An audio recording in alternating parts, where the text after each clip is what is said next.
8장입니다. 신명기 8장 1절에서 6절까지 말씀입니다. 신명기 8장 1절에서 6절까지 말씀, 저와 여러분들이 한 절씩 교독하고 마지막 절은 다 같이 읽겠습니다. 내가 오늘날 명하는 모든 명령을 너희는 지켜 행하라. 그리하면 너희가 살고 번성하고 여호와께서 너희의 열조에게 맹세하신 땅에 들어가서 그것을 얻으리라.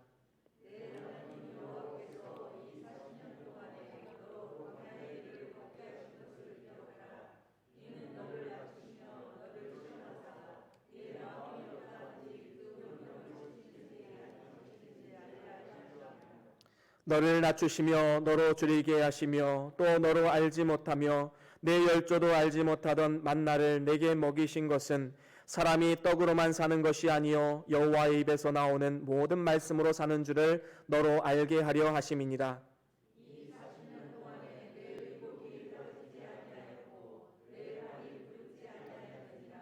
너는 사람이 그 아들을 징계함 같이 내 하나님 여호와께서 너를 징계하시는 줄 마음에 생각하고 내 하나님 여호와의 명령을 지켜 그 도를 행하며 그를 경외할지니라. 아멘. 아멘. 우리 다 같이 오늘 말씀을 기대하는 마음으로 함께 말씀 들고 함께 선포하시겠습니다. 주의 말씀은 내 발의 등이요 내 길의 빛이 되십니다. 주여 말씀하옵소서. 주의 종이 듣겠나이다. 아멘. 아멘. 오늘은 신명기서 8장 1절에서 6절 말씀으로 광야 40년의 시련이란 제목으로 함께 말씀을 나누겠습니다. 2009년도에 신학대학원 졸업생 동기들과 함께 이스라엘 성지순례를 다녀온 적이 있습니다.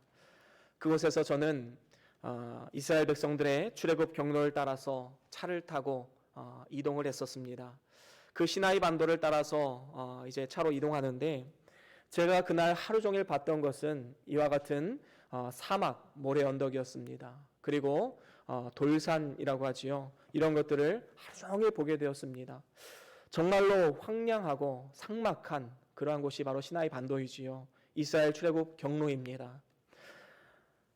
종종 유목민족인 베두인들이 텐트를 치고 생활하는 모습 외에는 사람 하나 구경할 수가 없습니다.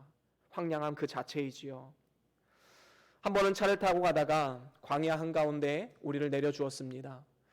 그 광야에서 조금 걷기 시작했는데 단 10분조차도 걸을 수가 없더라고요.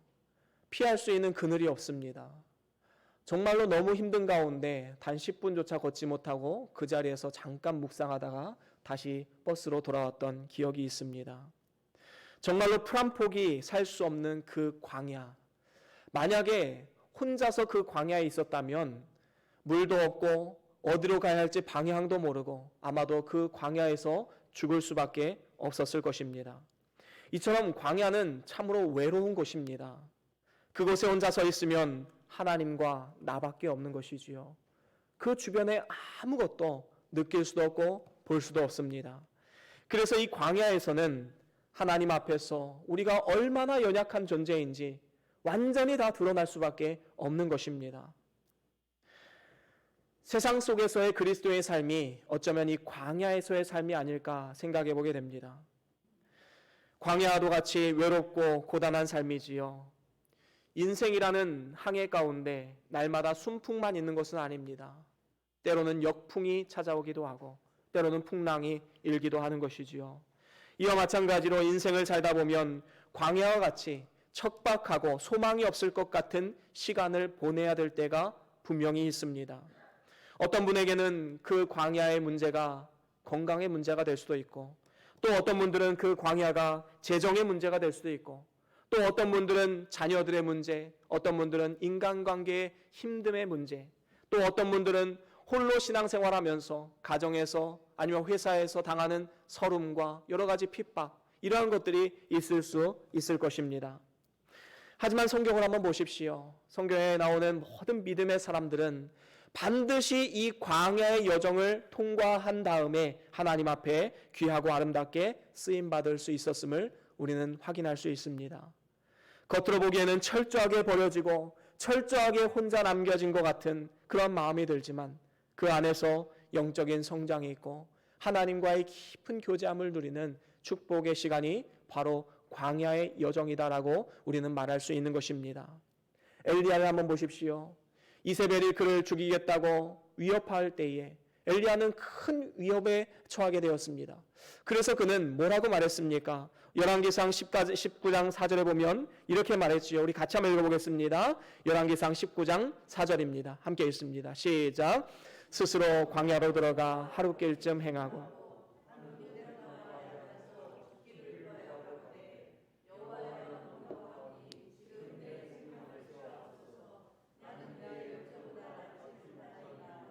그렇습니다. 지금 엘리야의 고백은 무엇입니까? 스스로 광야로 들어갑니다. 스스로 광야로 들어가서 그는 로뎀나무 아래서 하나님 앞에 자신의 마음을 토로하지요. 하나님, 제가 너무 힘듭니다. 외롭습니다. 나와 함께했던 믿음의 동역자들 다 떠나가고 나 홀로 남았습니다. 하나님, 이제 어떻게 해야 됩니까? 차라리 내 생명을 취해 주시옵소서. 그는 마음 아픈 그런 마음으로 하나님 앞에 토로하고 있음을 볼 수 있습니다.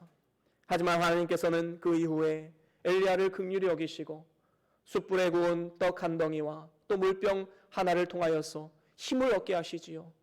그리고 40주 40야를 달려서 호렙산에 도착하도록 하나님께서는 새 힘과 능력을 공급해 주셨음을 알 수 있습니다. 이 광야에서 철저하게 버려진 그 순간 가운데 하나님 앞에 자신의 마음을 토로할 때 하나님의 도우시는 은혜와 능력을 경험할 수 있었던 것입니다. 모세는 어떻습니까? 그는 40년간의 이 미디안 광야에서 그의 모든 그 경험과 또 교만은 다 꺾여지고 겸손한 자세로 나아갈 수밖에 없었던 것이지요. 사도 바울은 어떻습니까? 회심한 이후에 아라비아 광야로 갑니다. 3년 동안 머무르면서 그곳에서 훈련을 받았습니다. 우리의 구주 되신 예수 그리스도께서도 공생의 기간 이전에 하셨던 것이 무엇입니까? 40일 동안 유대 광야에 가셔서 금식하시면서 기도하셨습니다.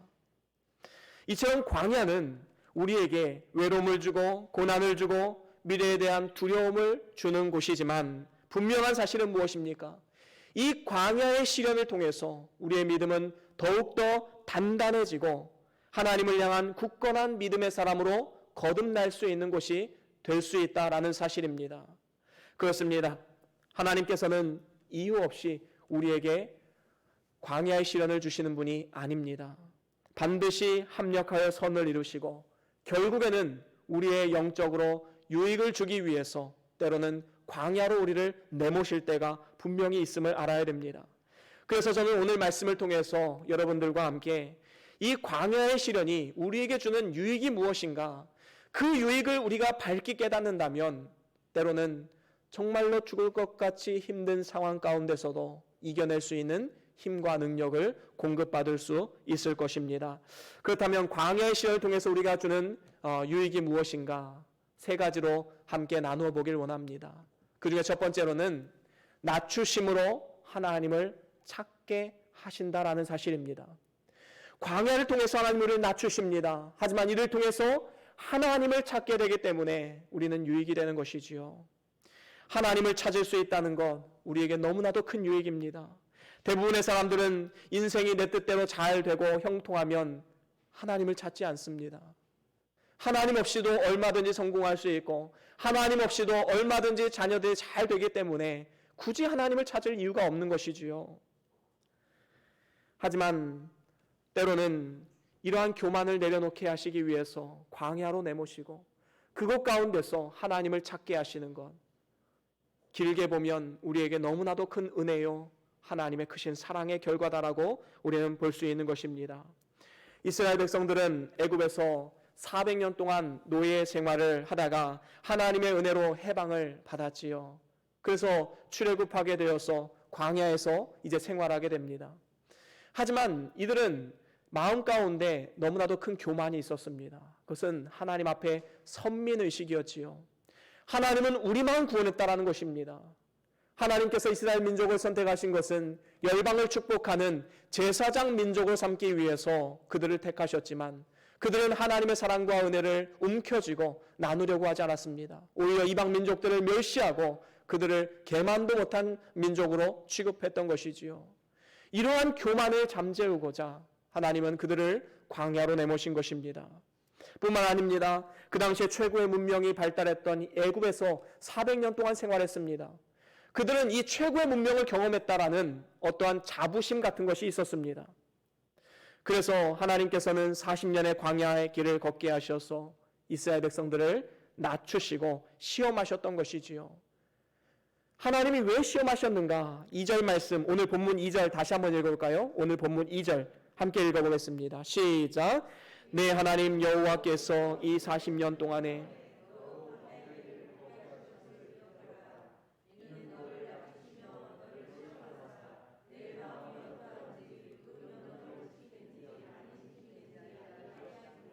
아멘. 그렇습니다. 하나님께서는 우리를 광야로 내모시고 우리에게 시험을 주시는 이유는 아주 간단합니다. 하나님께서 우리를 시험하셔서 우리가 하나님을 찾는지 찾지 않는지, 하나님의 명령에 순종하는지 순종하지 않는지 하나님께서는 테스트 해보기를 원하셨던 것입니다. 그렇습니다. 우리가 건강할 때보다 병들었을 때 하나님을 더욱더 간절히 찾게 되지요. 배부를 때보다는 굶주릴 때 하나님을 찾습니다. 부유할 때보다는 가난할 때 하나님을 더욱더 찾게 되는 것이지요. 이처럼 하나님께서 광야 40년의 세월을 통하여서 하나님을 더욱더 찾도록 하나님은 그들의 삶을 인도하셨던 것입니다. 결국에는 합력하여 선을 이루시고 우리에게 복을 주시기 위해서 이 광야의 길로 인도하신 것이지요. 고린도후서 1장 8절에도 보면 사도 바울이 이런 고백을 합니다. 우리 같이 한번 읽어볼까요? 고린도후서 1장 8절에서 9절입니다. 다 같이 읽습니다. 시작. 형제들아, 우리가 아시아에서 당한 환난을 너희가 알지 못하기를 원치 않으니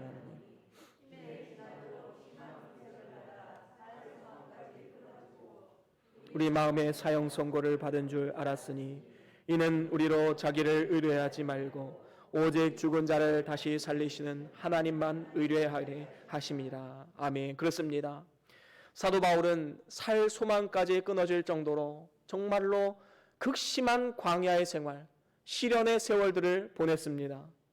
하지만 이것을 통해서 깨달은 것이 무엇입니까? 나 자신을 의지해서는 안 된다.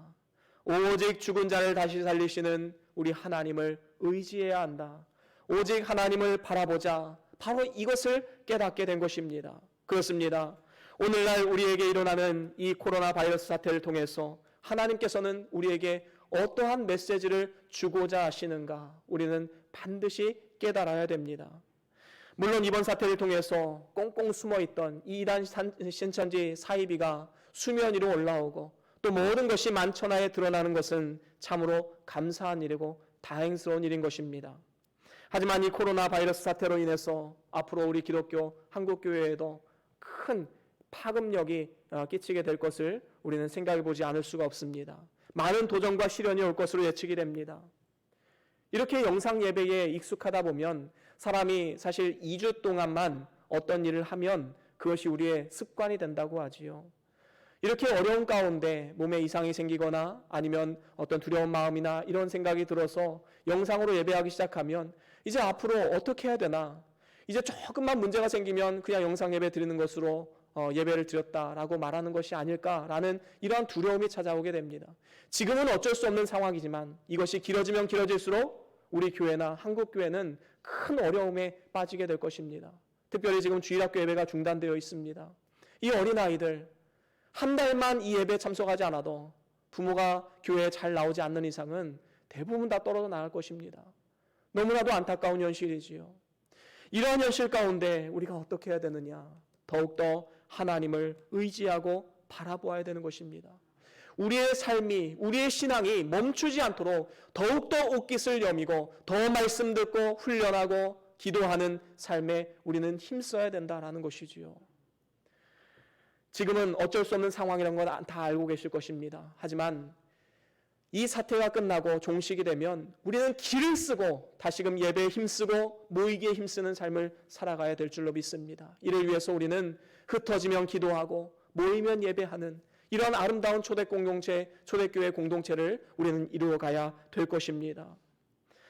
또한 우리가 놓치지 말아야 할 것, 하나님께서 이렇게 우리를 광야로 내모신다는 것은 또 다른 면에서 하나님께서 우리 교회와 한국교회와 또 이 나라 민족을 위해서 주실 축복이 있음을 분명히 알아야 되는 것입니다. 그래서 이 일을 기대하면서 우리는 담대하게 나아가야 되는 것이지요. 지금까지 우리가 교만한 마음이 있었다면 회개하시고 또 낮아져서 하나님을 찾고 부르짖음을 통하여서 하나님의 권고하심과 인도하심을 경험할 수 있게 되기를 주의 이름으로 간절히 축원합니다. 그렇습니다. 지금 하나님께서는 우리의 마음이 어떠한지 시험해 보고 계십니다. 우리가 어디에 있든지, 이 자리에 나와 있든지 영상으로 예배하든지 하나님을 향한 전심의 마음으로, 하나님 말씀이 나의 마음 가운데 임하기를 소망하는 마음으로 우리는 나아가야 마땅한 것이지요. 하나님 우리의 마음의 중심을 보십니다. 전심으로 나아가는 그러한 마음, 하나님을 찾고 의지하며 바라보는 마음, 그 마음을 하나님은 우리에게 요구하고 계신 것입니다. 예레미야 29장에 보면 이런 말씀이 있지요. 너희가 전심으로 나를 찾고 찾으면 나를 만나리라 라고 말씀하고 있습니다. 그렇습니다. 하나님을 전심으로 찾으면 하나님은 분명히 만나주시겠다 약속하셨습니다. 사랑하는 우리 변동교회 성도 여러분, 오늘 이 시간 하나님을 향한 전심으로 나아가십시다. 이 자리에 있든 영상으로 예배하든 하나님을 향한 전심으로 나아가면 이 일을 통해서 하나님은 합력하여 선을 이루시고 우리의 믿음 성장의 발판으로 삼아주실 줄로 믿습니다. 우리는 지금 광야와 같은 길을 걸어가고 있습니다. 그 길은 참으로 외롭고 우리의 힘으로 감내하기 힘든 길이지만 이를 통해서 낮아지고 겸손한 마음으로 주를 의지하면 반드시 하나님께서는 우리의 삶 가운데 또 다른 면으로 축복해 주실 줄로 믿습니다. 이 믿음을 가지고 오늘 우리가 당면한 현실 속에서 오직 주님만 바라보며 승리하는 복된 삶이 다 될 수 있기를 주의 이름으로 간절히 축원합니다. 그런가 하면 두 번째로 광야의 시련을 통해서 우리에게 주시는 유익, 그것은 세상의 것이 아닌 하나님이 공급하시는 신령한 은혜로 살게 하신다라는 사실입니다. 이 세상에는 세 가지 종류의 사람이 있습니다. 첫 번째 사람은 돈만 있으면 족하게 여기고 하나님을 찾지 않는 사람입니다. 두 번째 사람은 돈도 있어야 되고 하나님 말씀도 있어야 산다는 사람입니다. 마지막으로 세 번째는 말씀만 있으면 산다라고 말하는 사람입니다. 여러분, 우리는 대부분이 99%라고 말해도 과언이 아닐 정도로 대부분은 두 번째 인생을 살아가고 있습니다. 우리에게는 돈도 있어야 되고 또 신앙도 있어야 되지요. 하나님도 있어야 된다라는 생각으로 살아갑니다. 하지만 우리의 삶의 목표는 절대로 여기서 머물러서는 안 됩니다.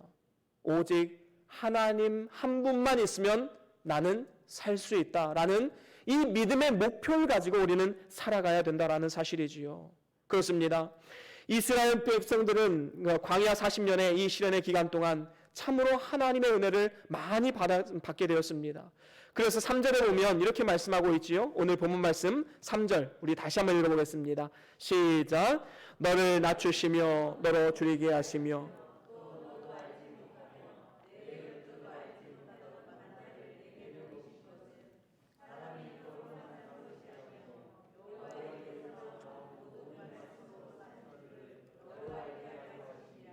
아멘. 그렇습니다. 하나님께서는 이스라엘 백성들에게 그 하늘의 신령한 음식, 이 만나를 주신 것을 예를 들면서 너희들이 이 말씀으로 살아야 된다. 하늘의 신령한 은혜로 사는 것이지 너희 힘으로 사는 것이 아니다라는 것을 우리에게 주지시켜주고 있는 것입니다. 그렇습니다. 하나님께서는 이스라엘 백성들이 광야에서 살게 하시는 동안 절대로 나 몰라라 외면하지 않으셨습니다. 하나님께서는 매일 새벽마다 만나를 허락하여 주시고 그 말씀을 통하여서 하나님께서 그들을 축복하시고 또 하나님의 은혜로서 살아갈 수 있도록 인도하신 것입니다. 그렇습니다. 이러한 만나를 통해서 그들은 무엇을 깨달았겠습니까? 그래, 맞아. 내 힘으로 사는 것이 아니라 하나님이 매일매일 신령한 은혜를 주셔야지만 사는 것이지, 바로 이것을 깨닫게 되었던 것입니다. 그렇습니다. 하루하루 주시는 은혜, 바로 그것이 우리에게 신령한 은혜인 것입니다. 뿐만 아니라 5절에 보니까 광야 40년 동안에 그들의 의복이 해지지 않았다라고 말씀합니다. 또한 발이 부르트지 않았다라고 말씀합니다. 날마다 하나님 주시는 능력과 하나님 주시는 은혜를 경험하며 살아갔지요. 아침에 눈을 뜨면 구름 기둥이 그 뜨거운 햇볕을 막아주고 있습니다. 밤이 되어서 추워지려고 하면 불기둥이 뜨거운 바람을 우리에게 보여주셨습니다. 이러한 신령한 은혜를 날마다 경험했던 이스라엘 공동체, 바로 그곳 가운데 하나님의 신령한 은혜를 날마다 경험할 수 있었던 것입니다. 그렇습니다. 우리가 날마다 기적과도 같은 하나님의 신령한 은혜를 받아 누리기를 원하신다면 우리가 어떻게 해야 되겠습니까? 더 이상 세상적인 것을 의지하지 말고 오직 하나님의 신령한 은혜, 말씀을 의지하면서 살아가야 마땅한 것입니다. 오늘 온 말씀을 인용한 신약 성경 구절이 있지요. 바로 예수님께서 인용하셨습니다. 예수님께서 유대 광야에서 40일간 금식하신 이후에 성령에 이끌려서 광야로 가셨지요. 그러면서 그곳에서 사단에게 시험을 받게 됩니다. 어떤 시험의 내용이었지요? 마태복음 4장 3절, 우리 같이 한번 읽어볼까요? 마태복음 4장 3절입니다. 함께 읽습니다. 시작. 시험하는 자가 예수께 나아가서 가로되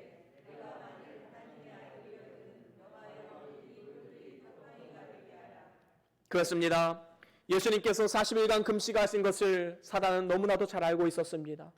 그 배고픔을 집요하게 물고 늘어지면서 그 연약함을 무너뜨리기 위해서 사단은 공격해 왔지요. 이것은 6,000년 전 아담을 무너뜨렸던 그 방법, 그리고 2,000년 전 예수 그리스도 앞에 시험했던 그 방법, 오늘날 우리의 삶 가운데 사단은 동일한 방법으로 우리를 넘어뜨리려고 유혹하고 있음을 보게 됩니다. 그렇습니다. 사단은 우리의 연약함, 우리의 부족함, 이것을 집요하게 물고 늘어집니다. 그래서 우리는 사단의 공격에 속수무책으로 넘어질 수밖에 없는 연약한 존재임을 먼저 고백해야 되는 것이지요. 그렇기 때문에 우리는 이 사단의 공격이 올 때 반드시 내가 하려고 하지 말고 하나님을 의지하고 하나님 말씀으로 선포해야 됩니다. 바로 예수님께서 선포하신 그 말씀, 오늘 본문에도 나오고 마태복음 4장 4절에도 나옵니다. 우리 같이 한번 읽어볼까요? 마태복음 4장 4절 함께 읽습니다. 시작. 예수께서 대답하여 가라사대 기록되었으되 사람이 떡으로만 사는 것이 아니요 하나님의 입으로 나오는 모든 말씀으로 살 것이라 하였느니라. 아멘. 그렇습니다. 이 세상에서의 성공과 쾌락과 욕망에 사로잡혀 사는 많은 그리스도인들에게 지금 이렇게 선포하는 것입니다. 사람이 떡으로만 사는 것이 아니라 하나님의 입으로 나오는 모든 말씀으로 살 것이다. 바로 이 말을 다른 말로 하면 어떤 말입니까? 사람은 세상의 학벌, 능력, 건강, 돈으로 사는 것이 아니라 하나님의 신령한 은혜로 살아가는 것이다 라는 것을 우리에게 말씀하고 있는 것입니다. 사랑하는 우리 변동교회 성도 여러분, 여러분들의 삶 가운데 광야와도 같은 시련이 찾아왔다고 생각이 된다면 오늘 우리에게 주시는 하나님의 음성에 귀를 기울이시길 바랍니다. 하늘에서 내려오는 신령한 은혜를 바라보십시오. 신령한 은혜를 바라보는 것은 말씀을 순종하고 말씀을 바라보는 것입니다. 출애굽 당시 이스라엘 백성들이 경험했던 그 하늘의 신령한 은혜, 만나와 같이 오늘날 저와 여러분들에게 주시는 신령한 은혜를 바라보면서 귀한 하나님의 말씀을 묵상하시고 의지하고 바라보고 순종할 통하여서 하나님이 예비하신 모든 축복과 은혜를 받아 누리시는 복된 삶이 다 될 수 있기를 주의 이름으로 간절히 축원합니다. 그런가 하면 마지막으로 세 번째로는 징계를 통해서 하나님을 경외하는 삶을 살게 하십니다. 오늘 본문 5절에 보면 이렇게 말씀합니다. 제가 한번 읽어보겠습니다. 너는 사람이 그 아들을 징계함 같이 내 하나님 여호와께서 너를 징계하시는 줄 마음에 생각하고 라고 말씀하고 있습니다. 그렇습니다. 이 말씀은 다른 말로 하면 하나님께 징계를 받는다라는 것은 우리가 하나님의 아들됨을 증거하고 있음을 우리에게 보여주고 있는 것이지요. 그렇습니다. 때로 하나님께서 우리를 징계하신다 느껴진다면 우리를 아들과도 같이 대우하신다라는 사실을 우리는 반드시 기억해야 마땅합니다. 그래서 히브리서 12장 5절에도 이렇게 말씀하지요. 우리 같이 한번 읽어보겠습니다. 히브리서 12장 5절과 6절입니다. 시작. 또 아들들에게 권하는 것 같이 너희에게 권면하신 말씀을 잊었도다. 일러스되 내 아들아 주의 징계하심을 경히 여기지 말며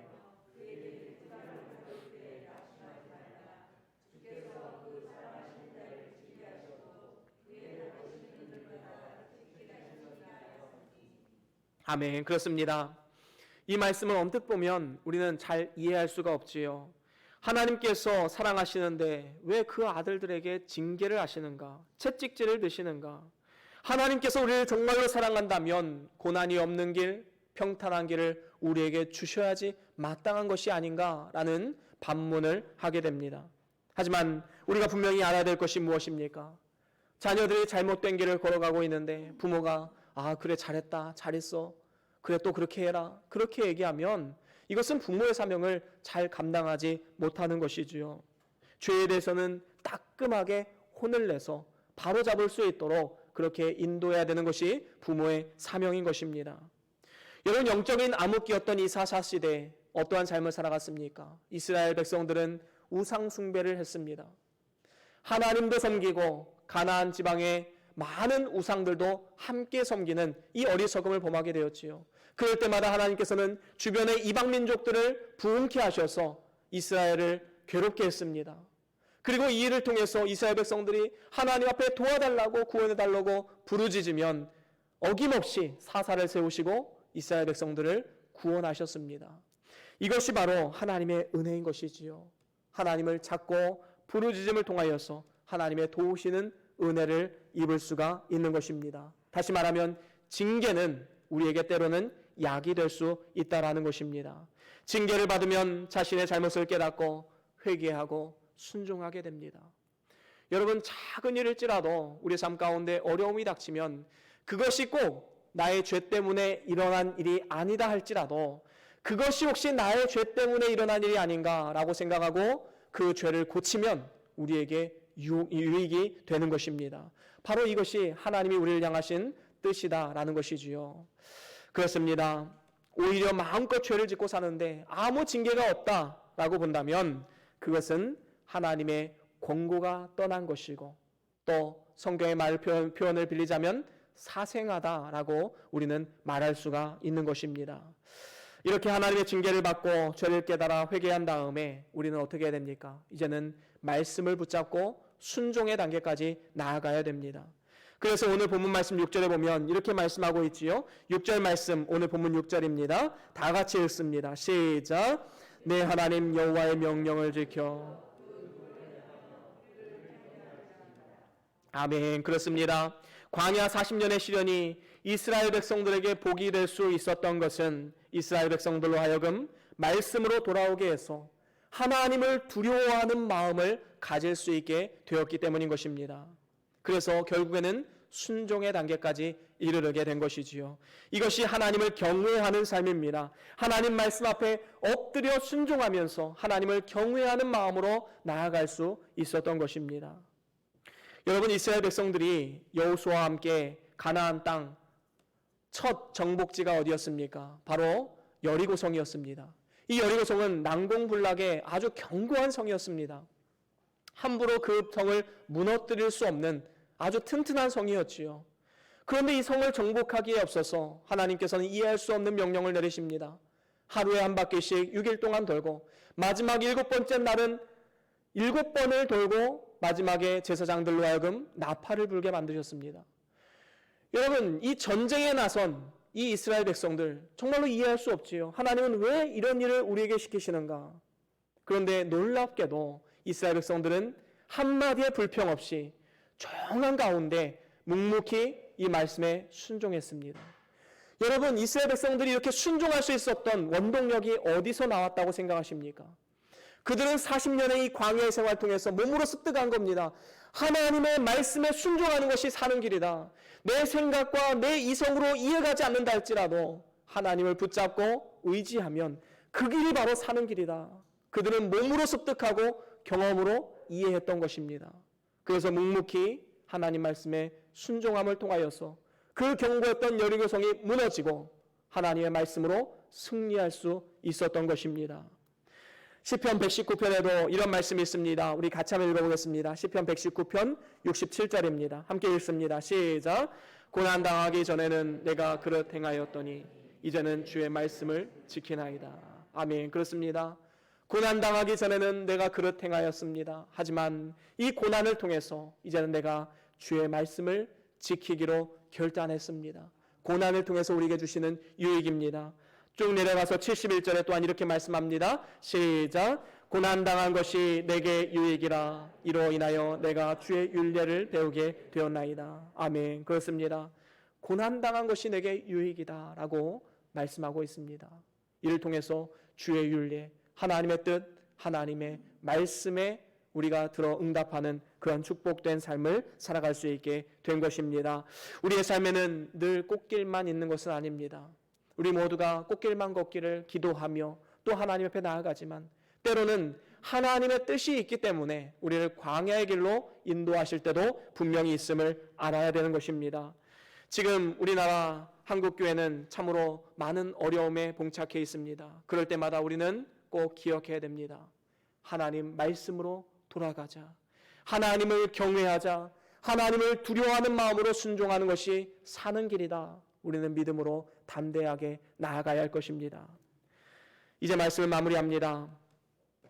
2020년도 참 희망차게 시작한 지 얼마 되지 않아서 우리나라 민족과 또 전 세계는 참 어려움에 빠지게 되었습니다. 이것이 조금만 길게 되면 이제 경제적 파급 효과도 너무나도 크게 우리에게 찾아오게 될 것입니다. 한국교회도 큰 위기에 빠지게 될 것입니다.